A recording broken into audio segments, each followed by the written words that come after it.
Hello Jharkhand LG में आप सभी का स्वागत है। आप हैं मेरे साथ 30 नवंबर 2023 के न्यूज़पेपर के डिस्कशन में। इस लेक्चर में झारखंड करंट अफेयर्स प्रोवाइड कराया जाता है, साथ ही साथ हाईली इंपॉर्टेंट नेशनल और इंटरनेशनल न्यूज को भी इन नॉटसेल कवर किया जाता है। वीडियो का ड्यूरेशन एज यूजुअल 30 मिनट का रहने वाला है, तो क्लास को आपको ध्यान से सुनना है और एंड तक बने रहना है। काफ़ी फ्रूटफुल आज का डिस्कशन होने वाला है। यहाँ पे एक न्यूज निकल कर आ रहा है कि जो पाकिस्तान में 2025 में चैंपियन ट्रॉफी होने वाला है उसमें इंडियन टीम पार्टिसिपेट नहीं करेगी। क्यों भाई, क्या रीजन है? तो इंडिया और पाकिस्तान के बीच में देखिएगा तो पॉलिटिकल रिलेशन काफ़ी ज़्यादा खराब है, जिसके चलते दोनों देशों के बीच में 36 का आंकड़ा रहता है।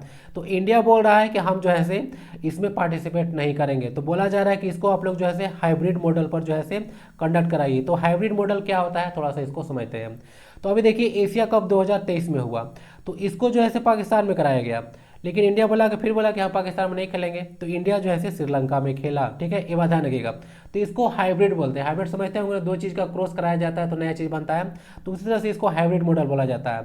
तो जो 2025 का चैंपियन ट्रॉफी होने वाला है उसको भी बोला जा रहा है कि ठीक है भाई, एक तो पाकिस्तान है ही, एक आप लोग प्लेस और सेट कीजिए यूएई।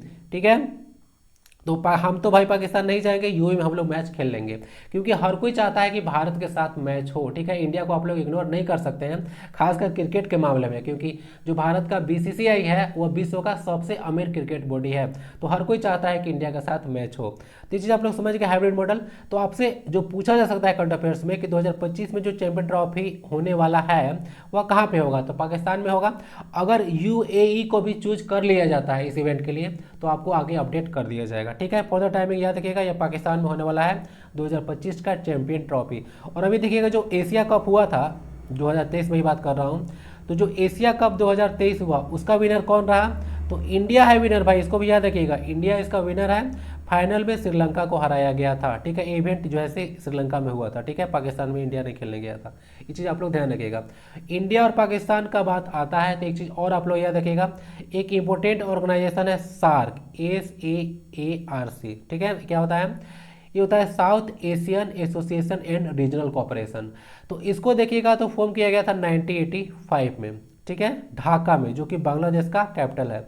तो वहाँ पे फॉर्म इसको किया गया था, लेकिन इसका हेड क्वार्टर जो है से नेपाल के काठमांडू में है, काठमांडू प्लेस। ठीक है, ध्यान रखिएगा, हेड क्वार्टर इसका काठमांडू में है। ठीक है, कन्फ्यूजन नहीं होना चाहिए। ढाका में इसको फॉर्म किया गया था, लेकिन हेड क्वार्टर इसका काठमांडू नेपाल में है। तो ये तो पॉइंट हो गया। तो इसका मीटिंग जो ऐसा नहीं हो पाता है, क्यों? क्योंकि इसमें भी जो है पाकिस्तान है। तो देखिएगा तो ये जो ऑर्गेनाइजेशन है काफ़ी लंबे समय से जैसे ठंडे बस्ते में पड़ा हुआ है। तो ये सब कुछ याद आप लोग रख लीजिएगा। सार्क का जो लेटेस्ट मेंबर है, न्यूएस्ट भी बोल सकते हैं आप लोग, 2007 में बना था अफगानिस्तान, इसको याद रखिएगा, नया मेंबर। उस समय साथी मेंबर थे जो कि सार्क को फॉर्म किए थे 1985 में। बाद में अफगानिस्तान इसमें जुड़ा था 2007 में, याद रखिएगा। अफगानिस्तान एक लैंडलॉक कंट्री भी है। चलिए अब आगे बढ़ते हैं। मनरेगा से काफ़ी इंपॉर्टेंट एक न्यूज़ निकल कर आ रहा है, तो इसको मैं आगे डिस्कस करूंगा। लेक्चर का पीडीएफ आपको टेलीग्राम पे मिल जाएगा, और बाकी वीडियो पर फीडबैक आप लोग जरूर देकर जाइएगा। आइए क्लास को स्टार्ट। एमसीक्यू फॉर्मेट का फर्स्ट क्वेश्चन है, हाल ही में सरना धर्म पर अंतर्राष्ट्रीय महासम्मेलन का आयोजन किस स्थान पर हुआ? इटखोरी, ललपनिया, टांगीनाथ या फिर गोमिया? सही आंसर इसका ना बी है, ललपनिया एक प्लेस है बोकारो में। तो वहीं पे सरना धर्म पर अंतर्राष्ट्रीय महासम्मेलन का आयोजन अभी किया गया था। 2 दिवसीय महासम्मेलन था जो कि ललपनिया में हुआ, यह बोकारो में है। ठीक है, ये चीज़ ध्यान रखिएगा। ललपनिया में देखिए एक जो ऐसे पहाड़ है जिसका नाम है लुगु पहाड़। कुछ दिन पहले काफ़ी ज़्यादा न्यूज में था डीवीसी के प्रोजेक्ट को लेकर। तो डीवीसी द्वारा एक प्रस्तावित था कि इस पर जो है से हाइडल पंप जो है से लगाना है, जिसके चलते जो है से स्थानीय लोग इसका काफ़ी विरोध किए थे, और बाद में जो है से इसको रद्द भी कर दिया गया है। ठीक है, जिसके चलते न्यूज में था, याद रखेगा। लुगु बुरु जो है एक पर्सन थे जो बोला जाता है बाद में अपने आप को पहाड़ के रूप में परिवर्तित कर लिए थे। तो वह जो धर्म और आस्था होता है उससे जुड़ा हुआ यह पहाड़ है, जिसके चलते अगर कोई भी एक्टिविटी इस पर किया जाता है तो लोग जो है इस पर तुरंत जो है खड़े हो जाते हैं। तो आप लोग मैटर को समझ सकते हैं। इसलिए यहाँ पे कुछ कुछ आपको पता होना चाहिए सरना धर्म के बारे में आया है। तो झारखंड विधानसभा के द्वारा 11 नवंबर 2020 को सरना धर्म कोड को पारित किया गया था, लेकिन अभी केंद्र सरकार के द्वारा जो है इसको मंजूरी नहीं दिया गया है, जिसके चलते जो है न्यूज में भी आते रहता है। बाकी लुगु बुरु अभी डिस्कस कर रहा था, ध्यान रखिएगा। इनको संस्थानों के संस्थापक पिता के नाम से जाना जाता है। ठीक है, याद रखिएगा, यह बोकारो के निवासी थे। ठीक है, बाद में अपने आप को पहाड़ के रूप में परिवर्तित कर लिए थे। सोबरन मांझी भी न्यूज में आ रहा था, देख लीजिएगा। सोबरन मांझी का अभी 66वां जो है शहादत दिवस 2023 में मनाया गया है। ये सब जो है रिलेटेड न्यूज है, ध्यान रखिएगा। हो चुका है। ललपनिया इटखोरी पता होगा, या चतरा में है, एक बुद्धिस्ट साइट है, ध्यान रखिएगा।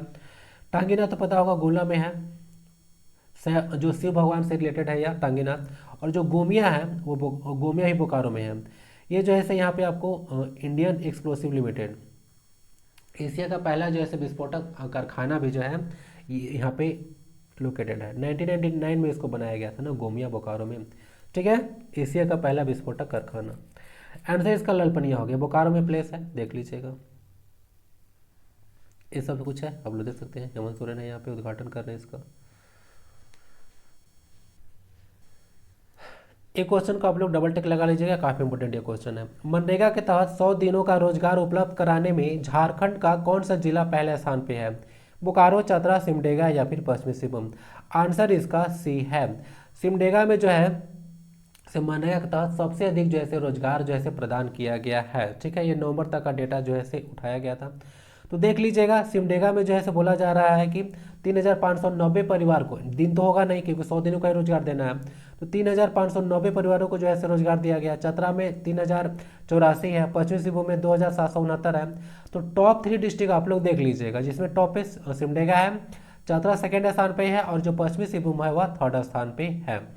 रांची का स्थान इसमें 9वां है, और सबसे अंतिम स्थान पे लोहरदगा है, ठीक है। मात्र 859 फैमिली को जो है यहाँ पे रोजगार दिया गया था। ये सब कुछ आप लोग ध्यान रखिएगा। यहाँ पे पूरे झारखंड की अगर बात कीजिएगा तो 49,715 परिवार को जो है रोजगार प्रदान किया गया है, ठीक है। तो ये सब तो कुछ डेटा हो गया। अब सुनिए, आपसे अगर नरेगा न्यूज में है तो क्या क्या क्वेश्चन पूछा जा सकता है। सबसे पहले तो इंपॉर्टेंट है इसका फुल फॉर्म क्या होता है नरेगा का। तो national rural employment guarantee scheme होता है। 2 फरवरी 2006 को जो है इसको स्थापित किया गया था, स्टेब्लिश किया गया था, बोल सकते हैं लॉन्च आप लोग बोल सकते हैं। इसका जो नाम है नरेगा, उसमें को मनरेगा किया गया था, यानी महात्मा का जो वर्ड है जोड़ा गया था 2009 में, ठीक है। तो इसको आप लोग याद रख सकते हैं। मनरेगा जो है काफ़ी इंपॉर्टेंट एक स्कीम बोल सकते हैं। और ये जो हमारा डीपीएसपी है, directive principle of state policy, जो कि 36 से लेकर 51 तक है, उसका एक आर्टिकल है 41, तो उससे जो है मनरेगा कनेक्ट हो जाता है, ठीक है। ये चीज़ ध्यान रखिएगा, क्योंकि आर्टिकल 41 कहता है right to work and public assistance.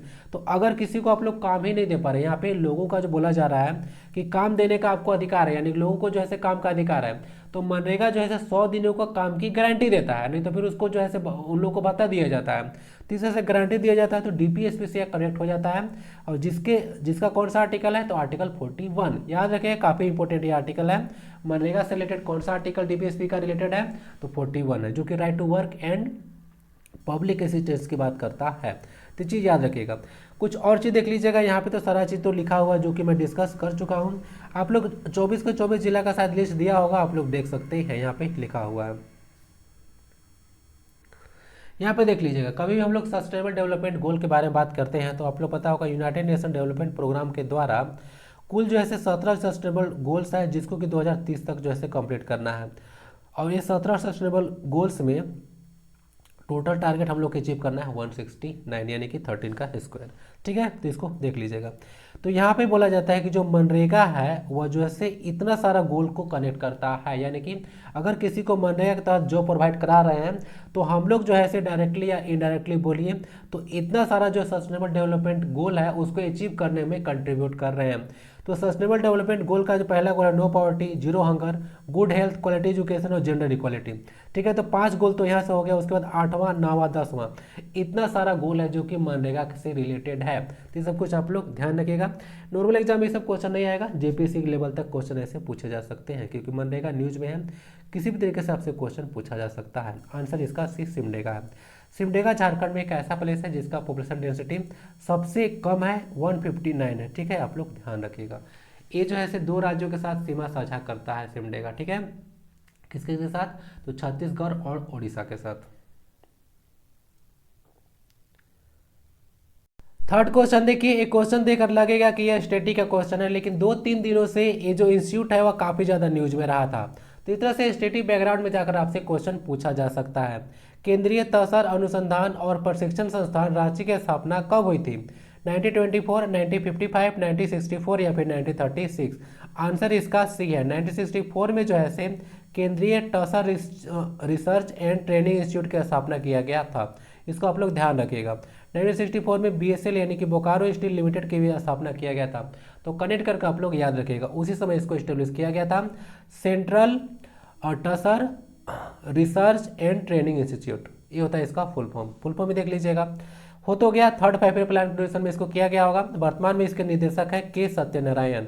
तो ये जो है काफ़ी ज़्यादा अभी न्यूज में रहा था, आपसे डिस्कस किया था लास्ट क्लास में कि झारखंड में 3500 मीट्रिक टन जो तसर का उत्पादन है वह कम हुआ था, उसी को जो है बढ़ाने के बारे में बात किया जा रहा है और उस पर जो है कार्य योजना भी बनाया जा रहा है। अभी जो केंद्रीय रेशम बोर्ड है उसके सदस्य आए थे पी शिव कुमार, तो वही जो है इस पर कार्य योजना बनाए थे कि कैसे जो है हम लोग को प्रोडक्शन को हाई करना है, इंक्रीज करना है। ठीक है, तो आप लोग समझ गए होंगे। भारत में देखिएगा तो सबसे अधिक जो तसर सिल्क होता है उसका उत्पादन झारखंड करता है, 70% करता है। लास्ट क्लास में आपसे डिस्कस किया था। स्पेसिफिक प्लेस भी आप लोग याद रखिएगा ना, ये जो केंद्रीय तसर अनुसंधान और प्रशिक्षण संस्थान है वो नगड़ी में लोकेटेड है। ठीक है, जेपीसी जब क्वेश्चन पूछेगी ना तो रांची के अंदर ही जो है 3 प्लेस और 4 प्लेस डालकर ऑप्शन दिया जाता है। ठीक है, ध्यान रखिएगा। ये भी क्वेश्चन आपके लिए काफ़ी ज़्यादा इंपॉर्टेंट रहेगा क्योंकि यह झारखंड में पहली बार हुआ है। एनबीए से मान्यता प्राप्त झारखंड का पहला डिप्लोमा संस्थान कौन सा है या कौन बना है? Xavier Institute of Polytechnic and Technology Ranchi, RBS College of Engineering and Technology Jamshedpur, Cambridge Institute of Polytechnic Ranchi या फिर BIT Mesra Polytechnic University Ranchi. सही आंसर इसका डी है, बीआईटी मेसरा जो है पॉलिटेक्निक यूनिवर्सिटी रांची, वो जो है से झारखंड का पहला डिप्लोमा संस्थान बन चुका है जिसको एनबीए से मान्यता मिला है। एनबीए क्या होता है? तो ये होता है नेशनल बोर्ड ऑफ एक्रीडिटेशन। ये क्या होता है? एक तरह से मान्यता होता है। ठीक है, ध्यान रखिएगा। तो सर्टिफिकेट कैसे दिया जाता है उस तरह से आप लोग समझ सकते हैं। तो झारखंड का पहला हो चुका है यहाँ पे BIT Mesra Polytechnic University Ranchi. Director वर्तमान में इसके डॉक्टर विनय शर्मा हैं। ठीक है, आप लोग देख लीजिएगा। तो यहाँ पे ये देखिएगा तो जो अभी जो पाठ्यक्रम यहाँ पे शुरू होने वाला है यहाँ पे BIT Mesra Polytechnic University Ranchi में, तो अभी 2 पाठ्यक्रम शुरू होगा। एक तो होगा डिप्लोमा इन कंप्यूटर इंजीनियरिंग और दूसरा होगा diploma in electronics and communication. ठीक है, तो 2 पाठ्यक्रम यहाँ पे भी शुरू किया जाएगा। ठीक है, तो जी याद रखिएगा, यह एनबीए से मान्यता प्राप्त झारखंड का पहला डिप्लोमा संस्थान है बीआईटी मेसरा। बीआईटी मेसरा याद रख लीजिएगा एटलीस्ट कम से कम। इम्पोर्टेंट इसलिए भी है क्योंकि देश में तनी मनी नहीं 4000 से ज़्यादा जो है से डिप्लोमा लेवल का इंस्टीट्यूट है, उसमें एनबीए से मान्यता प्राप्त मात्र 53 है। उसमें अब झारखंड का भी नाम शुमार हो चुका है। समझ गए? तो सारा न्यूज आपको समझ में आ चुका होगा। आंसर इसका डी है। हाल ही में रांची में संपन्न Jharkhand open state tennis championship में महिला एकल खिताब किसने जीता है? मेबल, जोलन टोपो, शीतल कुमारी, कंचन सिंह या फिर इनमें से कोई नहीं।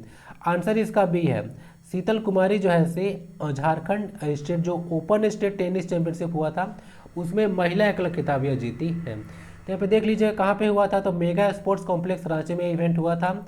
पुरुष एकल खिताब आदित्य सिंह और हर्षप्रीत सिंह के द्वारा संयुक्त रूप से जीता गया था और महिला एकल खिताब शीतल कुमारी के द्वारा जीता गया था। इवेंट याद रखिएगा, Jharkhand open state tennis championship 2023 Ranchi में हुआ था। शीतल कुमारी महिला एकल और आदित्य सिंह और हर्षप्रीत सिंह पुरुष एकल। हाल ही में लागू कोर्ट फी संशोधन अधिनियम के तहत संपत्ति विवाद में कितना शुल्क लगेगा? 10% से 3 लाख, 15% से 3 लाख, 20% से 3 लाख या फिर 25% से 3 लाख तक। आंसर इसका बी है, 15% से 3 लाख तक। इतना न्यूज में आ रहा था कि अगर आपको कोर्ट में कोई भी संपत्ति से रिलेटेड है यहाँ पे कि अगर संपत्ति से रिलेटेड कोई विवाद है तो आपको इतना शुल्क जो है से जमा करना पड़ेगा। तो अभी पहले यह विधेयक था, तो अभी वर्तमान में जो राज्यपाल है सीपी राधाकृष्णन, उनके द्वारा जो है से इस पर सिग्नेचर कर दिया गया है, यानी कि यह एक अधिनियम बन चुका है। ठीक है, तो इसके बारे में आप लोग थोड़ा सा याद रख लीजिएगा। यहाँ पे कुछ और चीज़ है कि अगर कहीं पे जमीन से रिलेटेड संपत्ति से रिलेटेड विवाद हो चुका है तो उसमें अगर 30,000 की संपत्ति है तो उस पर आपको 15% जो है से उसका पैसा जमा करना पड़ेगा, 15%। और यहाँ तक कि 3 लाख तक भी आपको जमा करना पड़ सकता है। अलग अलग इसके लिए स्लैब निर्धारित किया है, नेक्स्ट स्लाइड में इसको डिस्कस करता हूँ। ठीक है, तो इस विधेयक को मंजूरी कौन दी है? तो राज्यपाल सीपी राधाकृष्णन दिए हैं 21 नवंबर को। ठीक है, कुछ और आ रहा था कि उच्च न्यायालय में अगर अपील करना है तो 100 रुपया शुल्क लगेगा और अन्य अदालत जो है तो उसमें आपको 50 रुपया शुल्क देना पड़ेगा, जो कि डिस्ट्रिक्ट में आप लोग देखे होंगे जो कोर्स होते हैं उसमें। तो यहाँ पे सब तो न्यूज में था, बाकी आगे आप लोग देख लीजिए। यहाँ पे संपत्ति विवाद से जुड़े मामलों में इस तरह से लगेगा शुल्क, आप लोग देख लीजिएगा। 30,000 रुपये पर जो है मूल्य का 15% है, 30,000 से अधिक है तथा 50,000 से तक है तो 4500 रुपये लगेगा, या फिर 30,000 से अधिक मूल्य पर 10% जो है टैक्स लगेगा। तो अलग अलग स्लैब जो है निर्धारित किया गया है, ठीक है, कि कितना संपत्ति का विवाद है तो उसी हिसाब से जो है आपको पैसा जमा करना पड़ेगा कोर्ट में फीस के तौर पर, ठीक है। कुछ और भी यहाँ पे आप लोग थोड़ा बहुत रीड कर लीजिएगा, ये चीज़ तो मैं डाल ही चुका हूँ। आंसर इसका हो जाएगा बी, 15% से 3 लाख तक आपको देना पड़ सकता है, ठीक है, कोर्ट फीस संशोधन अधिनियम के तहत। 21 नवंबर को यह पारित हुआ है, देख लीजिएगा। उत्तर प्रदेश में चल रहे सीनियर नेशनल पुरुष रिकर्व तीरंदाजी में झारखंड ने किसे हराकर कांस्य पदक जीता? गोवा, कर्नाटक, असम या फिर बिहार? आंसर इसका सी है। आसाम को हराकर जो उत्तर प्रदेश में जो चल रहा था सीनियर नेशनल पुरुष रिकर्व तीरंदाजी, उसमें झारखंड कांस्य पदक जीता है, आसाम को हराकर। हो चुका है सारा चीज़, देख लीजिएगा। बाकी महिला में भी देख लीजिएगा, यहाँ महिला डालना होगा, पुरुष हो गया है। तो झारखंड की जो टीम है महिला रिकर्व टीम, वो भी जो है तीरंदाजी में कांस्य पदक जीता है, लेकिन ये जो है उत्तर प्रदेश को हरा है। महिला वाला जो टीम है वो उत्तर प्रदेश को हराकर कांस्य जीता, और जो पुरुष वाला टीम है वो जो है आसाम को हराकर कांस्य पदक जीता। तो याद रखिएगा, सीनियर नेशनल पुरुष रिकर्व तीरंदाजी प्रतियोगिता 2023 इवेंट हुआ था उत्तर प्रदेश में, दोनों कांस्य पदक ही है, ठीक है। आसाम को हराकर पुरुष जीता गया था और उत्तर प्रदेश को हराकर महिला जीता गया था कांस्य पदक। ये सब आप लोग देख लीजिएगा, यहाँ पे लिखा भी होगा। अब कुछ वायरल न्यूज है, देख लीजिएगा। लोक जनशक्ति पार्टी, जिसको लोजपा के नाम से जानते हैं, रामविलास पासवान जी वाला पार्टी है, तो उसका स्थापना जो है 23वां स्थापना दिवस अभी मनाया गया है, ठीक है, 28 नवंबर को। तो 28 नवंबर 2000 ईस्वी को जो है इसको स्थापित किया गया था, स्टेब्लिश किया गया था लोक जनशक्ति पार्टी को। कार्तिक उरांव के बारे में नाम आप लोग सुने होंगे, न्यूज में आ रहे थे तो डाल दिया। अखिल भारतीय आदिवासी विकास परिषद की स्थापना इनके द्वारा किया गया था, ठीक है, 6 मार्च 1948 को, तो याद आप लोग रख सकते हैं। 16वीं राज्य स्तरीय अंतर जिला युद्ध प्रतियोगिता 2023 हुआ गढ़वा में, अंतर जिला है, ठीक है, ध्यान रखिएगा। बालक वर्ग का खिताब जैसे धनबाद के द्वारा जीता गया था हजारीबाग को हराकर, और बालिका वर्ग का खिताब जैसे गोड्डा के द्वारा जीता गया, पश्चिमी सिंहभूम को इसमें हराया गया था। और बाबा बैद्यनाथ धाम अभी न्यूज में था, याद रखिएगा, यह देवघर में लोकेटेड है। तो आप लोग को बाबा धाम और झारखंड धाम में कन्फ्यूजन नहीं होना चाहिए ना, जो हम लोग बाबा धाम बोलते हैं वो जो है इसी को बोलते हैं, बैद्यनाथ धाम को, और झारखंड धाम एक टेम्पल है जो कि गिरिडीह में लोकेटेड है, कंफ्यूज मत कीजिएगा। ये जो बैद्यनाथ धाम के बारे में बोला जाता है कि यह जो है 12 ज्योतिर्लिंग में से एक है और 52 शक्तिपीठों में से एक है, और 12वां ज्योतिर्लिंग में देखिएगा तो यह 9वें नंबर का ज्योतिर्लिंग है, अब आप लोग ध्यान रखिएगा, बाबा बैद्यनाथ धाम जो है। अब देखते हैं कुछ नेशनल और इंटरनेशनल न्यूज। तो भारत और नेपाल के बीच में अभी जो है 17वां संयुक्त सैन्य अभ्यास हुआ, जिसका नाम है Surya Kiran.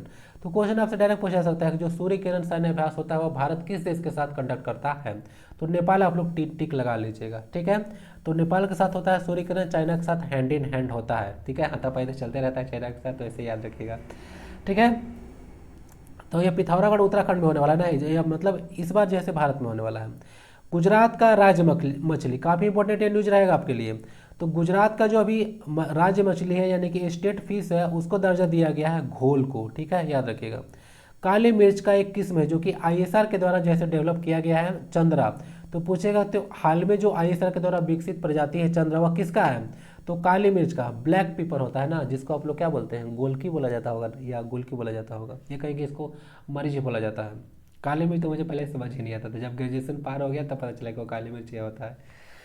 National metallurgist award 2022 के तहत युवा मेटलर्जिस्ट पर्यावरण पुरस्कार अभी दिया गया है डॉक्टर निलय कुंडू को, ठीक है, याद रख सकते हैं। डेविस कप बैडमिंटन 2023 का खिताब इटली जीता है 47 वर्ष के बाद, हराया गया अभी ऑस्ट्रेलिया को। डायरेक्ट पूछा जाता है कि डेविस कप ऐसे किस गेम से रिलेटेड है, ठीक है, तो यह बैडमिंटन से रिलेटेड है। बाकी एक थॉमस कप भी होता है, उबेर कप भी होता है, दोनों बैडमिंटन से ही है। लेकिन आप लोग ये बताइएगा, कुछ क्वेश्चन आज पूछा नहीं हो कि थॉमस कप जो है किसका होता है और उबेर कप किसका होता है, यानी पुरुष या महिला किसका होता है, जरा बताइएगा। अभी अल्टीमेट खो खो अभी गेम होने वाला है, जिसको UKK के नाम से जानते हैं, उड़ीसा में होने वाला है, 24 दिसंबर से होगा। तो आगे भी आपको जो है देखने को यह मिलेगा। इतना सारा चीज़ आप लोग ध्यान रखें।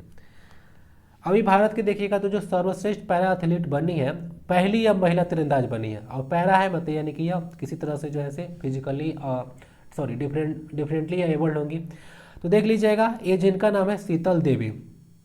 तो शीतल देवी भारत की सर्वश्रेष्ठ पैरा एथलीट बनने वाली भारत की जो है पहली महिला तीरंदाज है।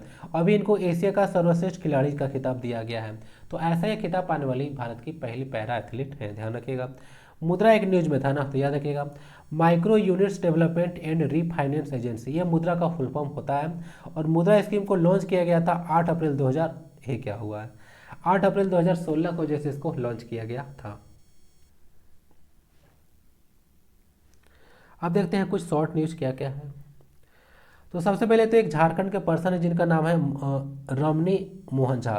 तो ये जैसे स्वतंत्रता सेनानी है, ठीक है। तो ये इनका अभी देहांत हो गया, तो आप लोग याद रख सकते हैं, गोड्डा के निवासी थे। तो पूछ देगा आपसे कौन थे, तो ये स्वतंत्रता सेनानी थे।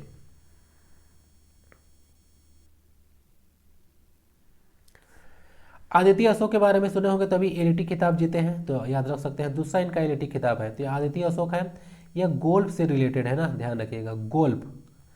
अमेरिका के बहुत ही फेमस प्लेयर है गोल्फ का, जिनका नाम है टाइगर वुड्स ना, याद रखिएगा, टाइगर वुड्स गोल्फ से हैं, अमेरिका के हैं। ये गोल्फ आदित्य अशोक हैं, भारत के हैं, इनके बारे में याद रखिएगा। आप लोग ये चीज़ तो सुने होंगे कि जो विश्व में सबसे पहला बार महिलाओं को मतदान का अधिकार दिया गया था वो न्यूजीलैंड में दिया गया था ना, आप तो याद रख सकते हैं। तो 1893 में जो है ये अधिकार इन लोगों को दिया गया था। देखिए कभी भी यहाँ से आप लोग आज ही लिखा रहता है, तो ये आप लोग कन्फ्यूज मत कीजिएगा कि आज जो 30 नवंबर डेट है वही डेट का यह है, ये थोड़ा सा आगे पीछे ही रहता है। आप लोग इसमें इस वाली तरह, खासकर इस तरह का जो न्यूज़ आपको देखने को मिलता है, उसमें सिर्फ आप लोग ईयर याद रखिएगा, डेट के चक्कर में मत पड़ेगा, क्योंकि ये वाला जो है से आगे पीछे थोड़ा सा रहता है, ठीक है। आज जो आज ही लिखा है ना, तो आज ही मतलब मैं समझिएगा कि 30 नवंबर का है, ये थोड़ा बहुत आगे पीछे हो सकता है, इसलिए सिर्फ आप लोग ईयर याद रखिएगा। और उतना आपसे पूछा भी नहीं जाएगा कि कब मिला था, कुछ भी थोड़ी ना पूछ देगा। तो 1893 में हुआ था, आप लोग याद रखिएगा, पहले बार जो है से महिलाओं को वोट देने का अधिकार न्यूजीलैंड में दिया गया था। और 1893 जो ईयर है इसीलिए भी इम्पोर्टेंट है क्योंकि स्वामी विवेकानंद जो थे, विश्व धर्म सम्मेलन जो शिकागो में हुआ था, उसमें जो फेमस भाषण दिए थे 1893 में ही दिए थे, याद है ना आपको। चलिए ऐसे भी याद रख लीजिएगा, भूलना नहीं है, भूलना मना है। नेक्स्ट और लास्ट सेक्शन होगा एट द 11th आवर, जिसमें झारखंड से रिलेटेड कुछ यहाँ पे न्यूज डिस्कस करूंगा। तो सबसे पहले तो झारखंड का मैथमेटिक्स क्वेश्चन जो है, न्यूज नहीं बोलूँ, झारखंड से रिलेटेड क्वेश्चन बोलूँ। तो झारखंड मैथमेटिक्स क्वेश्चन है कि इनमें से कौन सा जिला पश्चिम बंगाल के साथ सीमा साझा नहीं करता है। तो आइए देख लेते हैं सीमा को। पश्चिम बंगाल के साथ कौन कौन से हैं, तो गोड्डा, साहेबगंज, दुमका, जामताड़ा। तो चारों के चारों डिस्ट्रिक्ट ऐसे ना संथाल परगना के हैं। तो साहेबगंज तो टच करता है, उसके बाद गोड्डा है, गोड्डा टच करता है नहीं करता है, दुमका जामताड़ा था ना। तो इसमें जो है जो गिवन ऑप्शन है उसमें जो है गोड्डा टच नहीं करेगा। गोड्डा देख रहे कहीं टच कर रहा है, नहीं करता है। ये जो यहाँ पे दिख रहा है वो साहिबगंज है, ये पाकुड़ है, उसके बाद ये दुमका है, और इधर से जामताड़ा है, ठीक है। अभी शायद बोला था कि इसमें 5 डिस्ट्रिक्ट है, गलत बात, 6 डिस्ट्रिक्ट है टोटल, अगर 5 बोला होगा तो ना। संथाल परगना में टोटल 6 डिस्ट्रिक्ट हैं, 6 में से 4 डिस्ट्रिक्ट ऐसे टच करते हैं वेस्ट बंगाल को, 2 डिस्ट्रिक्ट टच करते हैं बिहार को, देवघर और गोड्डा बिहार को टच करता है। तो इसमें जो गिवन ऑप्शन था उसमें आंसर हो जाएगा गोड्डा, ठीक है, बाकी सारा टच करता है। इस तरह से आप लोग मैप देखते चलिएगा। बाकी एक बात और ध्यान रखिएगा, जो वेस्ट बंगाल है वो अपनी सबसे अधिक सीमा जो है से झारखंड के साथ ही साझा करता है, यानी कि लॉन्गेस्ट बॉर्डर है वेस्ट बंगाल का, वो झारखंड के साथ ही है। बीपी केसरी के अनुसार निम्नलिखित में से कौन सी जाति सदान नहीं है। ये क्वेश्चन पूछा गया था जेपीएससी 2021 पेपर नंबर 2 में। तेली, भूमिहार, तूरी या फिर भोक्ता। आंसर इसका जो है से बी है, भूमिहार लोगों को जो है से बीपी केसरी के द्वारा सदान नहीं माना गया। सदान के बारे में आप लोग पढ़े होंगे, झारखंड के सदान एक टॉपिक भी है जिसे बोला जाता है कि ये झारखंड के गैर आदिवासी अस्थायी निवासी माने जाते हैं, और इनका मुख्य पेशा जो है से कृषि होता है। तो ये सब कुछ चीज़ है इनके बारे में। तो भूमिहार जो है से नहीं है सदान के अंतर्गत। आज आपसे क्वेश्चन रहेगा कि जो पंचायत में देखिएगा महिलाओं के लिए जो आरक्षण का प्रावधान है, 33 प्रश्न आप लोग सुने होंगे, तो वह किस अनुच्छेद में जो है से वर्णित है। ये आपसे क्वेश्चन रहेगा, जरा बताइएगा। 243A, 243B, 243 या फिर 243D। इसको और भी मैं आगे डिस्कस करूंगा डिटेल में, ठीक है। अभी आप लोग सिर्फ आंसर दे दीजिएगा कि आरक्षण जो है से किस अनुच्छेद में मेंशन है। लास्ट क्लास में आपसे क्वेश्चन पूछा गया था लवली चौबे के बारे में, तो इनका संबंध जो है से लॉन बॉल टेनिस से है, तो इनको याद रखिएगा। तो देख लीजिएगा लॉन बॉल से इनका संबंध है। न्यूज में इसीलिए थे बहुत पहले कि जो भारत में राष्ट्रमंडल खेल हुआ था 2022, सॉरी भारत ने राष्ट्रमंडल खेल 2022 में महिला लॉन बॉल में गोल्ड मेडल जीता था, जिसमें मेंबर कौन कौन थे। तो यह थी लवली चौबे, झारखंड की हैं। रूपा रानी तिर्की, ये भी झारखंड की हैं। नयन मोनी थी शौकिया, और पिंकी थी दिल्ली की। तो देख लीजिएगा दो प्लेयर रूपा रानी तिर्की और लवली चौबे न्यूज में थे बहुत पहले से भी, तो इसीलिए जो है दोनों प्लेयर आपके लिए इंपॉर्टेंट है। लवली चौबे और रूपा रानी तिर्की दोनों का संबंध लॉन बॉल टेनिस है, तो आप लोग याद रखिएगा। तो आज क्लास में इतना ही। आई होप कि आपके लिए क्लास फ्रूटफुल रहा होगा, कुछ नया चीज़ यहाँ से जरूर आप लोग सीख कर गए होंगे। तो वीडियो को आप लोग लाइक करके शेयर जरूर कर दीजिएगा। मिलते हैं अगले क्लास में। PDF जाकर टेलीग्राम से डाउनलोड कर लीजिएगा। वंदे भारतम, जय हिंद।